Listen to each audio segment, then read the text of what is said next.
তাজআল ফি কুলুবিনা গিল্লাল লিল্লাযিনা আমানু রাব্বানা ইন্নাকা রাউফুর রাহিম। আমাদের দেশের মযহাবপন্থী গোঁড়ারা অনেকে ধারণা করে যে যখন 4টি মযহাব হয়েছে আর 4 ইমাম, তখন এক ইমামের অন্য ইমামের সাথে মনে হয় মতন দ্বন্দ্ব ছিল, আর তাদের একের অপরের উপর আক্রোশ ছিল, শত্রুতা ছিল, বিদ্বেষ ছিল, যেমন মযহাবপন্থীদের মধ্যে রয়েছে। বর্তমান মযহাবপন্থীদের মধ্যে যেমন কন্দল রয়েছে, হানাফি শাফিকে বরদাস্ত করতে পারে না, শাফি হানাফিকে, মালিকি হাম্বলিকে, অন্যদের বরদাস্ত করতে পারে না। এই যে মযহাবী গোঁড়ামি, মযহাবী পক্ষপাতিত্ব, মযহাবী তাআসসুব আর মযহাবী অন্ধত্ব, এসব যে আজকে শুধু নাই, দীর্ঘ প্রায় 1000-1200 বছর থেকে দেখা যাচ্ছে।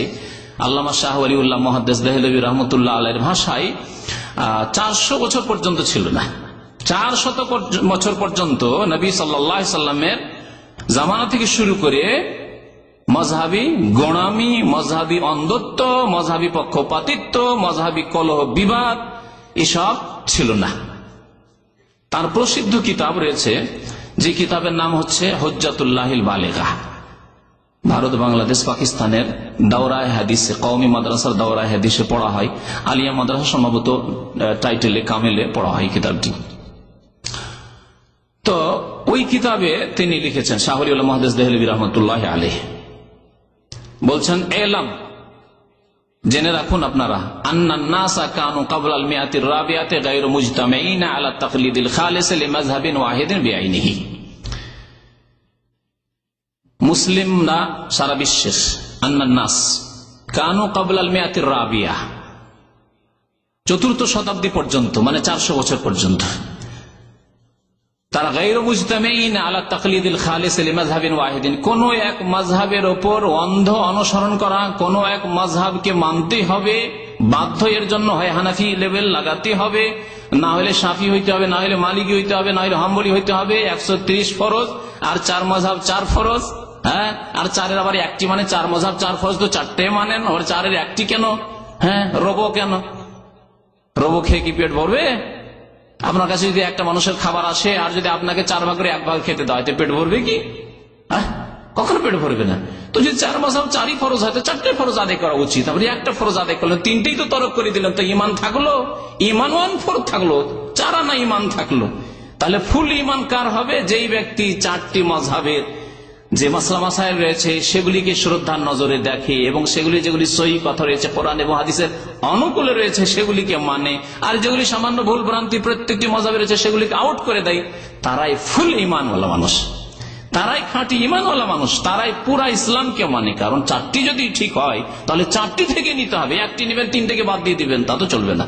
কারণ আল্লাহ পাক তো 4টি দিন নাজিল করেননি, রাসূলুল্লাহ সাল্লাল্লাহু আলাইহি ওয়াসাল্লাম তো 4টি তরিকা নিয়ে আসেন, ইসলাম নিয়ে আসেননি। ইন্না হাযিহি উম্মাতুকুম উম্মাতান ওয়াহিদা, আল্লাহ পাক বলছেন নিশ্চয় এই উম্মত হচ্ছে একই উম্মত, একটা উম্মত। আল্লাহ বলছেন একটি আর 4টি কি করে হইতে পারে? আমরা তো এক করতে চাইছি, আমাদের দাওয়াত হচ্ছে। আমি আবার বলছি, আমাদের দাওয়াত সারা বিশ্বের কাছে যে এই উম্মতকে আল্লাহ কোরআনে উম্মাতা ওয়াহিদা বলেছেন, এই ওয়াহিদাই করতে চাই আমরা। আমাদের দাওয়াত হচ্ছে কোরআন এবং হাদিসের কাছাকাছি চলে আসলে এক হইতে পারে, তাছাড়া কোনো সম্ভাবনা নেই।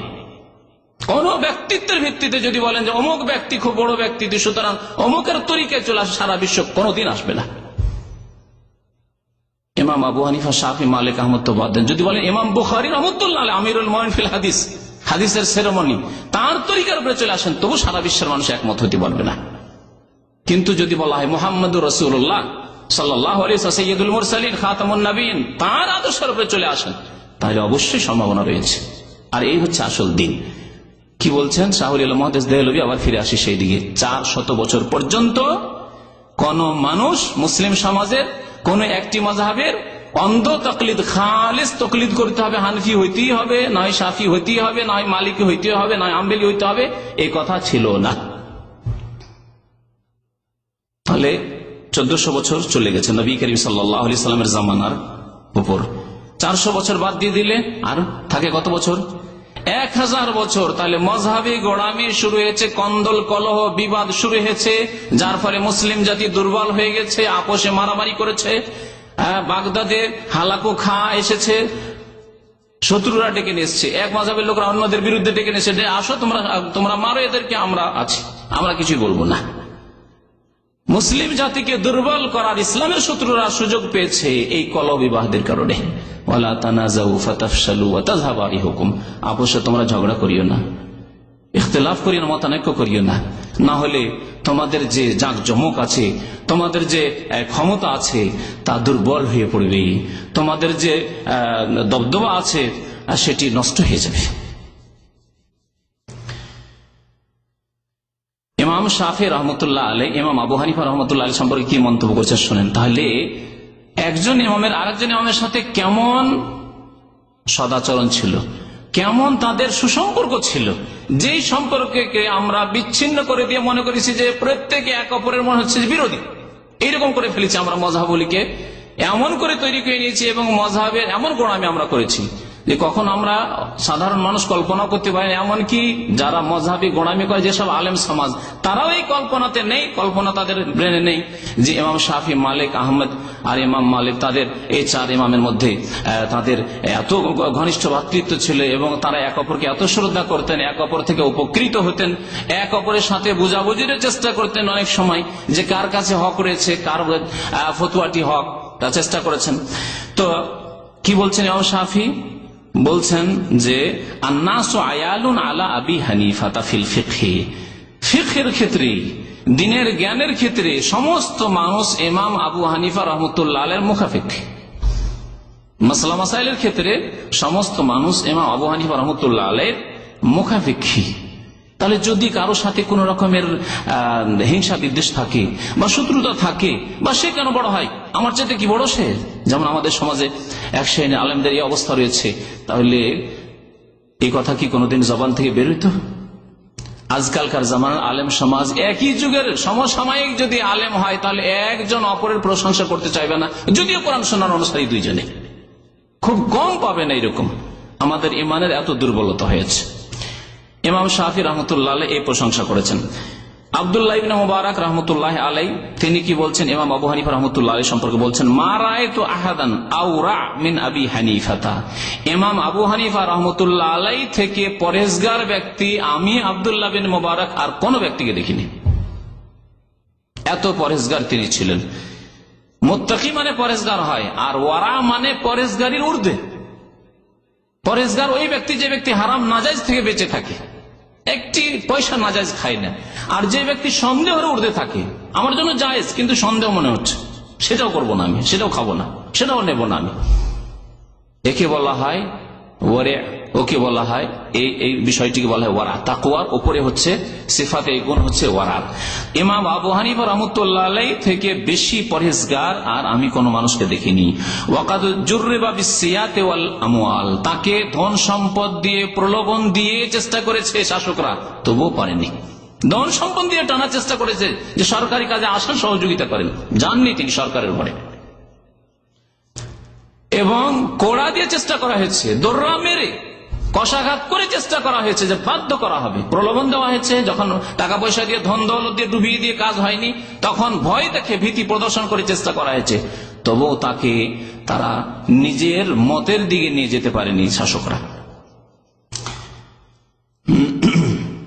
আরেকজন আলেম বলছেন মোহাম্মদ ইবনে আব্দুর রহমান আল মাসউদি, তার পিতা থেকে বর্ণনা করেছেন, বলছেন মা রাআইতু আহসানা আমানাতা মিন আবি হানিফা, আবু হানিফা রহমতুল্লাহ আলাইহি থেকে বিশ্বস্ত ব্যক্তি, আমানতদার ব্যক্তি, যার কাছে আমানত রাখলে একটি পয়সা নষ্ট হওয়ার আশঙ্কা নেই, একে আমানত বলা হয়। আমানত আল্লাহর হকের ক্ষেত্রে হচ্ছে আল্লাহর ফরজ ওয়াজিব আদায় করা। নামাজি হচ্ছে আমানতদার মানুষ, যে নামাজ পড়ে সে আমানতদার নয়, কায়েম, সে আল্লাহর হকের ক্ষেত্রে খেয়ানত করে। আর যে ব্যক্তি আল্লাহর হকের ক্ষেত্রে খেয়ানত করে, মানুষের ক্ষেত্রে খেয়ানত করতে পারে। যাকে একটি রিয়াল লাগবে না, সে ফজর নামাজ পড়তে পারে না, সে 10টি রিয়াল পেলে খাবে না, খেয়ে ফেলবে। এটা মোবাইল বলে নিবে না, নিয়ে বসে যাবে, স্বাভাবিক, কারণ তার অন্তরে আল্লাহর ভয় নেই। আল্লাহর হকের ক্ষেত্রে আমানত, আমানত মানে শুধু মানুষের আমানত নাই, তবে মুআমালাতের ক্ষেত্রে, আদান প্রদানের ক্ষেত্রে আমানত হচ্ছে মানুষের সাথে, আর ইবাদতের ক্ষেত্রে আমানত হচ্ছে আল্লাহ পাকের সাথে আপনার আমানত ঠিক থাকতে। আল্লাহ যা আপনাকে দিয়েছে, আপনার কাঁধে সেই দায়িত্ব ন্যস্ত করেছেন, ফরজ ওয়াজিবাত, হারাম থেকে বেঁচে থাকা, নাজায়েজ থেকে বেঁচে থাকা, তা যথাযথ পালন করবেন। আমানত আল্লাহর হকের ক্ষেত্রে হইতে হবে এবং আমানত মানুষের হকের ক্ষেত্রে হইতে হবে। বলছেন ইমাম আবু হানিফা রহমতুল্লাহ আলাইহির চাইতে বেশি আমানতদার আর কোন ব্যক্তিকে দেখিনি। মা তায়াউমা মা তাইনদাহু ওয়া দায়া বে 50 আলফান, যেই দিন ইমাম আবু হানিফা রহমতুল্লাহর ইন্তেকাল হয় সেই দিন তার বাড়িতে 50,000 দিরহামের আমানত ছিল। 50,000 চাঁদির টাকা, আজকালকার টাকা নয়, চাঁদি। 50,000 রৌপ্য মুদ্রা, চাঁদির টাকা তার বাড়িতে আমানত ছিল। মা দা আমিনহা ওয়ালা দিরহামুন ওয়াহিদ, কোন ব্যক্তির একটি দিরহাম পর্যন্ত নষ্ট হয়নি। যার যার অধিকার ছিল, হক ছিল, তার বাড়িতে তার ইন্তেকালের পরে এসে এক এক করে সব নিয়ে গেছে। সব লিখিত ছিল যে কার কত টাকা, কার কত দিরহাম, কার কত আমানত আমার কাছে জমা আছে। এ হচ্ছে আমানত। আমাদের আইম্মায়ে কেরাম রাহমাতুল্লাহি আলাইহিম আজমাইন